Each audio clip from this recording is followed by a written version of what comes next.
हरित क्रांति के बाद उत्पादन बढ़ा, लेकिन आज उर्वरकों के असंतुलित उपयोग से मृदा स्वास्थ्य पर गंभीर संकट खड़ा हो गया है। आज हम इसी अहम मुद्दे पर चर्चा करेंगे और हमारे साथ हैं विशेषज्ञ। हमारे साथ हैं SK Chaudhary, DG fertiliser association of India. Sir, स्वागत है आपका। साथ ही मेरे साथ मौजूद हैं रितिका जुनेजा जी, जो कि सलाहकार हैं Indian council for research and international economic relation. नमस्ते। स्वागत है आपका। साथ ही गौरी शंकर जी हैं, उपनिदेशक डिपार्टमेंट ऑफ फर्टिलाइजर से। स्वागत है आपका गौरी शंकर जी।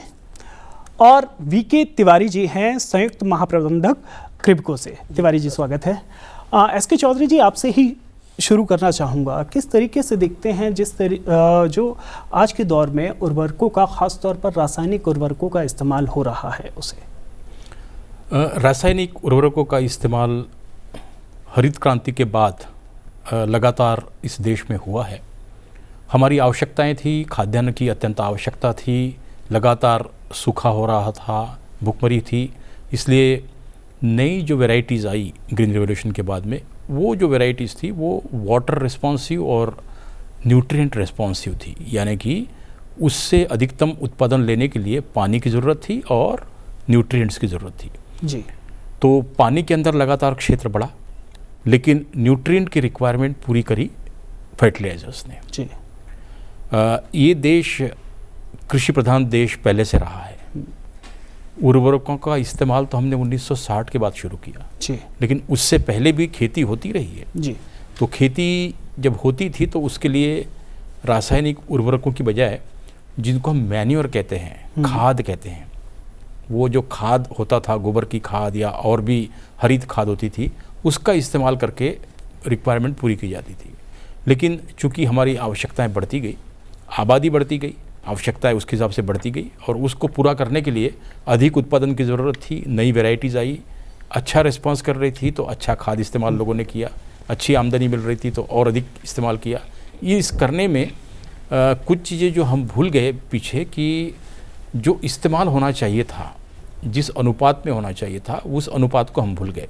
उसके लिए बड़े सारे कारण हैं, उसकी अभी तुरंत चर्चा करना आवश्यक नहीं है। तो ये हम भूल गए और नाइट्रोजन का उपयोग हद से ज़्यादा होने लगा। बहुत अधिक इस्तेमाल कर रहे हैं ये मैं नहीं कह रहा हूँ, लेकिन फास्फोरस, पोटेशियम और माइक्रोन्यूट्रिएंट, इनकी तुलना में नाइट्रोजन का इस्तेमाल अधिक हो गया।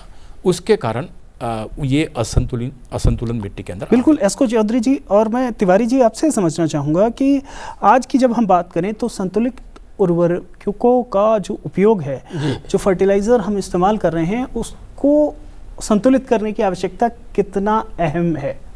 देखिए, हम अगर उर्वरक प्रयोग कर रहे हैं और संतुलित नहीं कर रहे हैं तो जो ज़मीन को उर्वरक उपलब्ध होना चाहिए वो उपलब्ध नहीं हो पाता है और इससे क्या होता है कि हमारा उत्पादकता प्रभावित होती है और हमारी खेती की लागत बढ़ जाती है।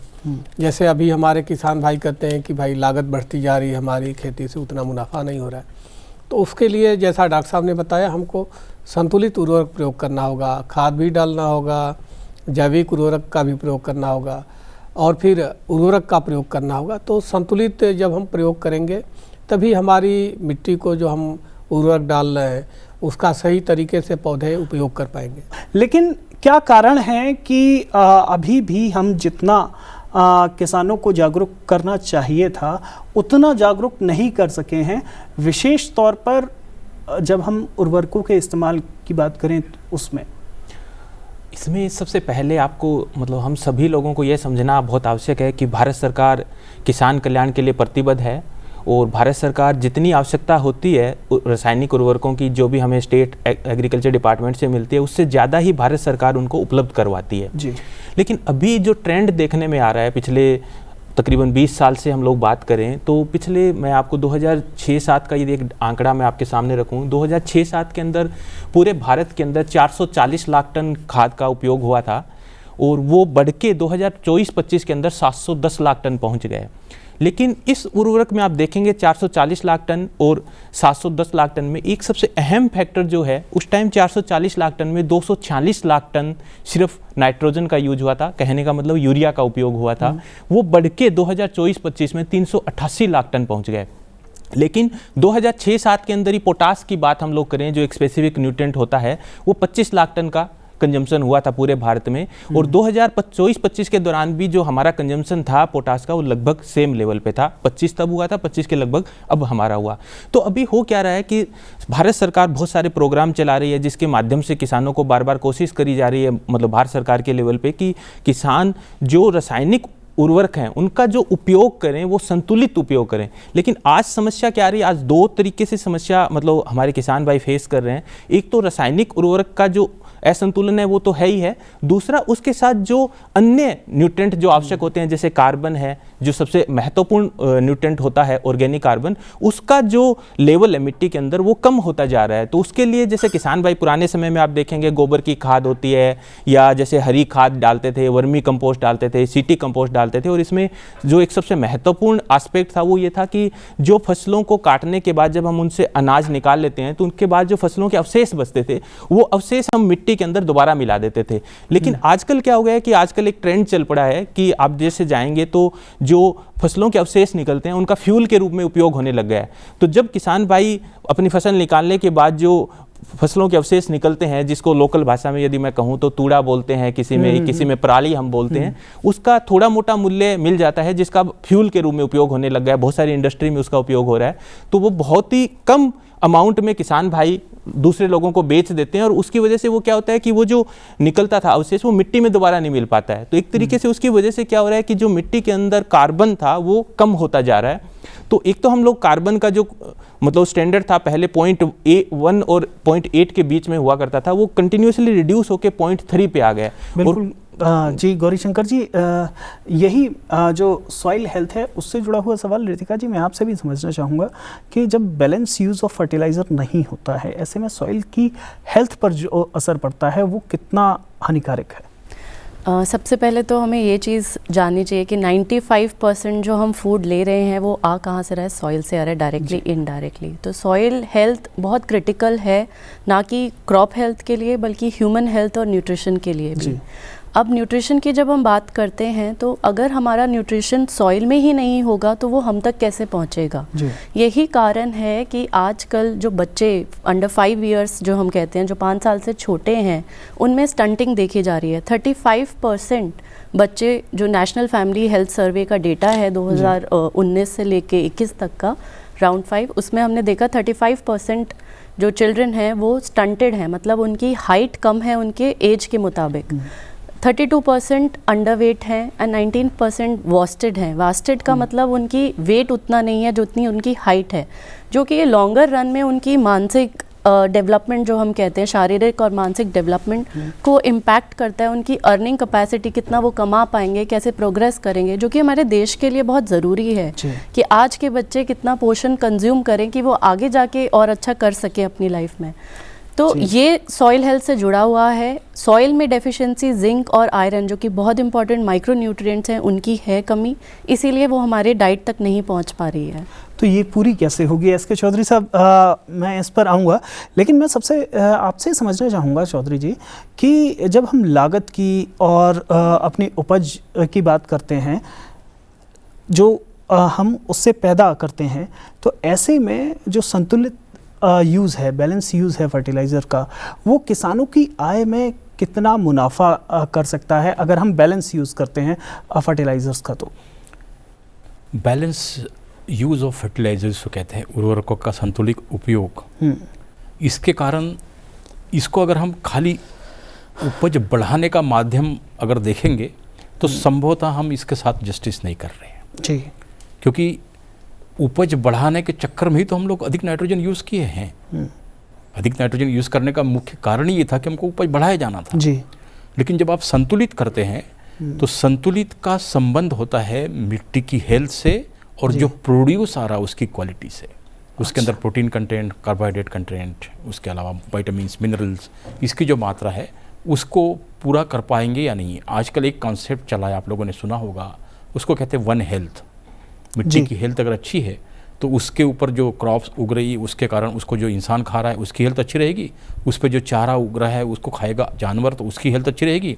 उससे जो दूध निकलेगा उसके कारण फिर इंसान खाएगा तो उसकी हेल्थ रहेगी, अच्छी रहेगी। और चूँकि मिट्टी की हेल्थ अगर अच्छी है तो इकोलॉजिकल प्रोसेसेस इतनी सिस्टमेटिक हो जाती है कि पूरा इकोसिस्टम हेल्दी हो जाता है। एनवायरनमेंट की हेल्थ, जिसको हम एनवायरमेंटल सिक्योरिटी, सोशल सिक्योरिटी अंग्रेजी में कहते हैं, ये सारी चीज़ें मिट्टी के हेल्थ के साथ जुड़ी हुई है। तो सबसे पहले आवश्यक है कि मिट्टी के हेल्थ का हम ध्यान रखें। इसके लिए ये ज़रूरी है कि हमारा उपयोग संतुलित हो। संतुलित उपयोग के लिए केवल किसानों को दोष देना ठीक नहीं होगा।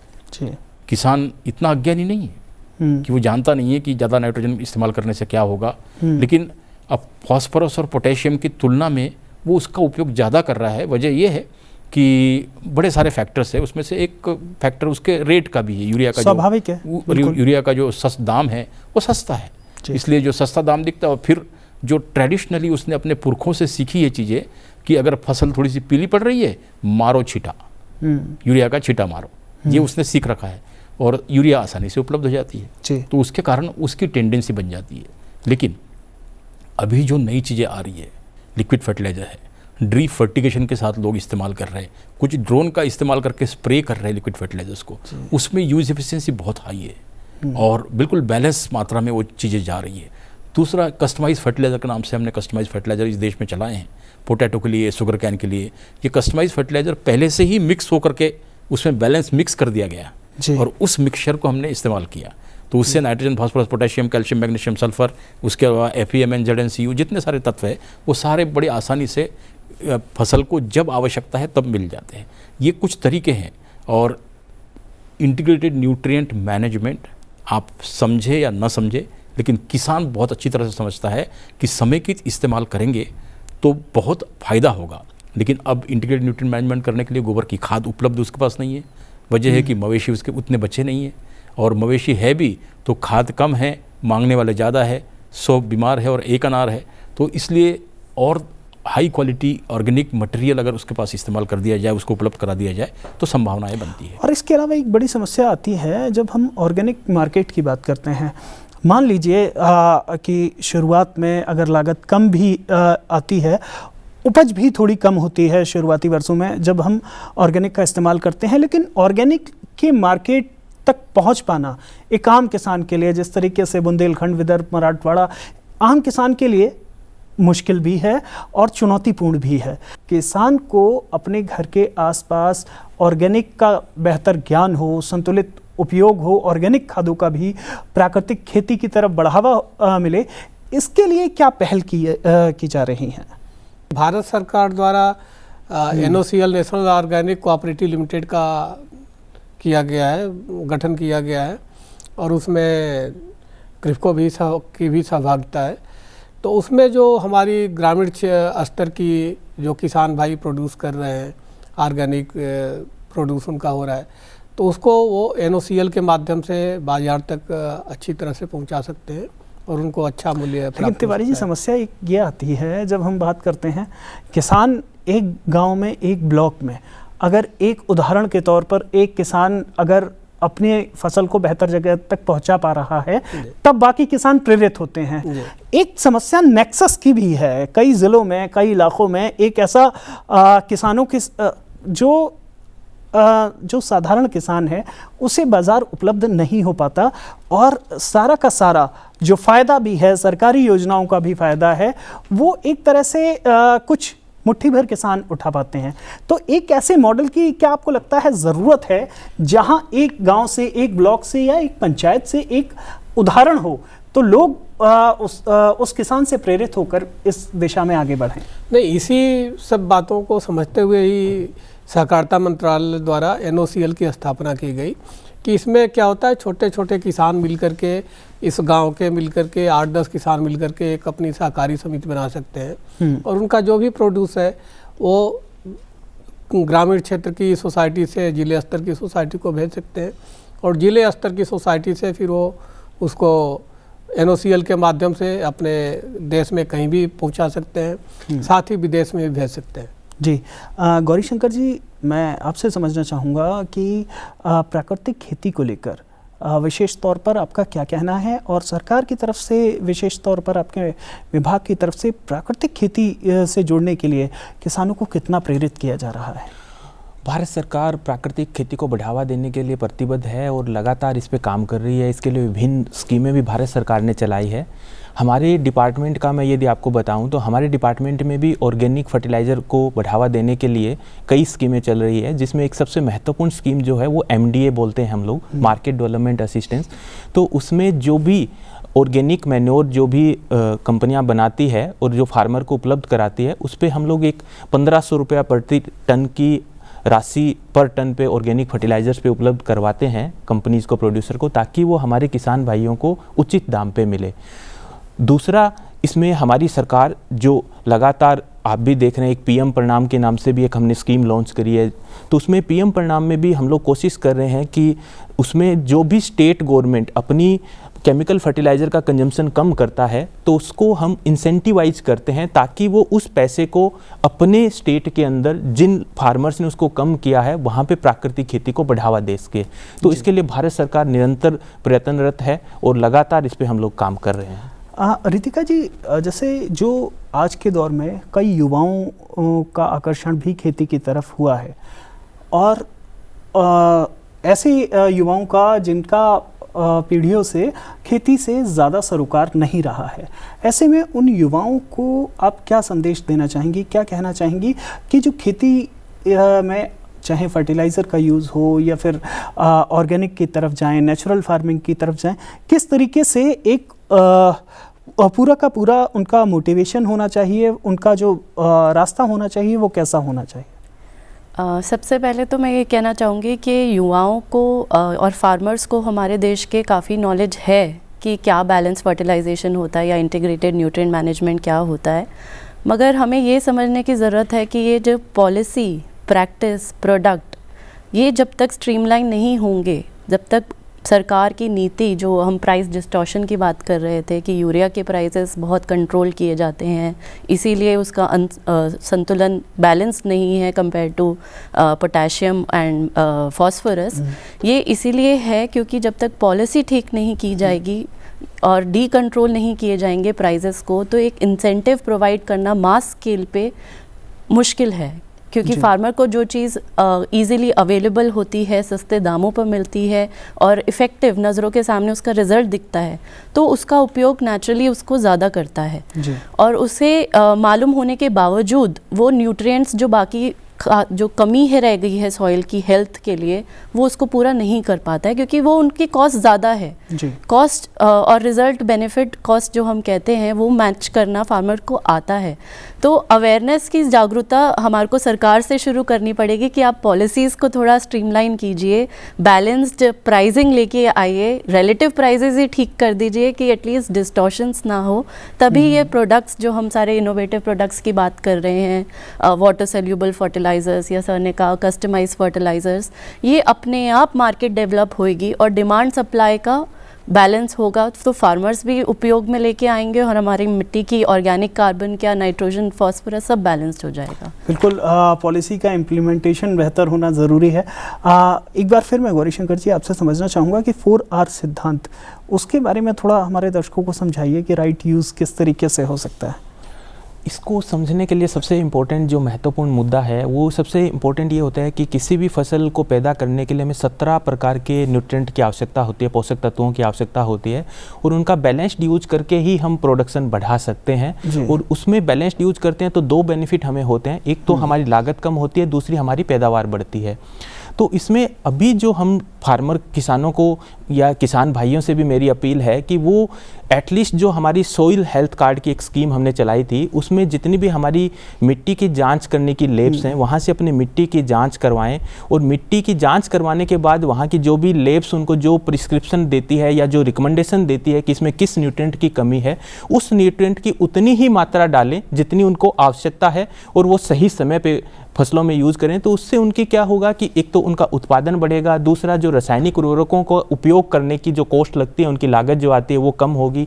तीसरा एक इम्पैक्ट ये भी आ रहा है कि ज़्यादा रासायनिक उर्वरकों के उपयोग के कारण आजकल ये भी देखने में आता है कि वो अन्य समस्याएं भी पैदा कर रहे हैं, अन्य बीमारियों को भी बढ़ावा देते हैं। जैसे आपको एक और उदाहरण के माध्यम से मैं समझाता हूँ कि जैसे हम लोग यूरिया का ज़्यादा उपयोग करते हैं तो उससे क्या होता है कि फसल के अंदर कच्चापन आता है, मतलब हरापन, ज़्यादा हरापन आता है, तो उससे फसलों में कीटों का प्रकोप आता है।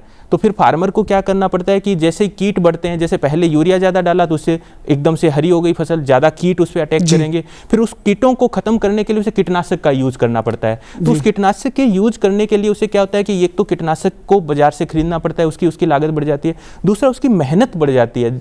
उसे फार्मर को या तो किसी मजदूर को हायर करके उसे अपने खेत में डालना होगा या फिर उसे खुद ही अपना उपयोग करना होगा।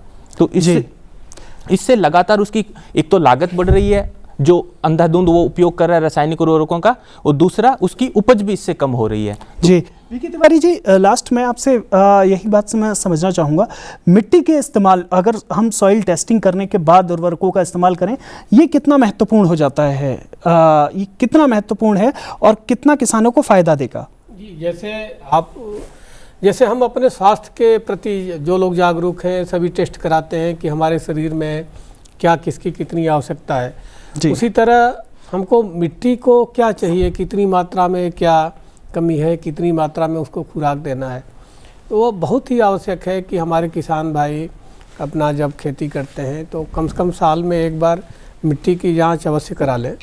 उससे उनको ये मालूम हो जाता है कि मिट्टी में किस पोषक तत्व की कितनी मात्रा में आवश्यकता है, और उसी हिसाब से वो अपना उर्वरक का प्रयोग करेंगे, साथ ही खाद का प्रयोग करें, क्योंकि खाद जब सब मात्रा में प्रयोग करेंगे तभी उर्वरक का सही उपयोग पौधे कर पाएंगे। एक आखिरी चौधरी साहब आपसे भी समझना चाहूँगा, वैज्ञानिक पद्धति की हम बात करें, संक्षेप में जवाब आपसे चाहेंगे कि आने वाले वर्षों में वैज्ञानिक अगर पद्धति का इस्तेमाल करें किसान और संतुलित उर्वरक का इस्तेमाल करें तो हम अपनी खेती को कितना बेहतर कर सकते हैं?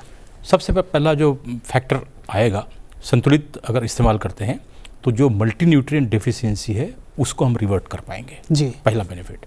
दूसरा बेनिफिट, जो गिरता हुआ ऑर्गेनिक कार्बन है मिट्टी में उसको हम संभाल पाएंगे जी। तीसरा, अभी जो रिस्पॉन्स रेशो जो 1 किलो फर्टिलाइज़र डालने से हमको 4-4.5 किलो की उपज मिलती है अभी, जो कि 1960 में 1 किलो डालने से 15 से 16 किलो मिला करती थी, ये रिस्पॉन्स रेशो थोड़ा सा ऊपर बढ़ जाएगा जी। और जो बड़ा परिवर्तन आएगा मिट्टी में संतुलित खाद के इस्तेमाल से, वो होगा कि मिट्टी के अंदर जो सूक्ष्म जीव है अभी उनकी दुरावस्था है जी, उनको रहने के लिए बेहतर एक इकोलॉजी हम प्रोवाइड कर पाएंगे, जिसके कारण जो फसलों की क्वालिटी है, जो उत्पाद आएगा उसकी जो क्वालिटी रहेगी, उसके अंदर जो न्यूट्रिएंट कंटेंट होंगे वो बेहतर होंगे और आने वाली पीढ़ियों को बेहतर खाद्य हम उपलब्ध करा पाएंगे। निश्चित तौर पर जो संतुलित उर्वरकों का उपयोग है वो हमारी आने वाली पीढ़ियों के लिए बहुत बेहतर होगा। हमारे इस कार्यक्रम में इतना ही। आप सभी मेहमानों का हमसे जुड़ने के लिए बहुत बहुत शुक्रिया। आप हमारा ये कार्यक्रम संसद टीवी के YouTube चैनल पर भी देख सकते हैं। मुझे और मेहमानों को दीजिए इजाज़त। आप देखते रहिए संसद टीवी।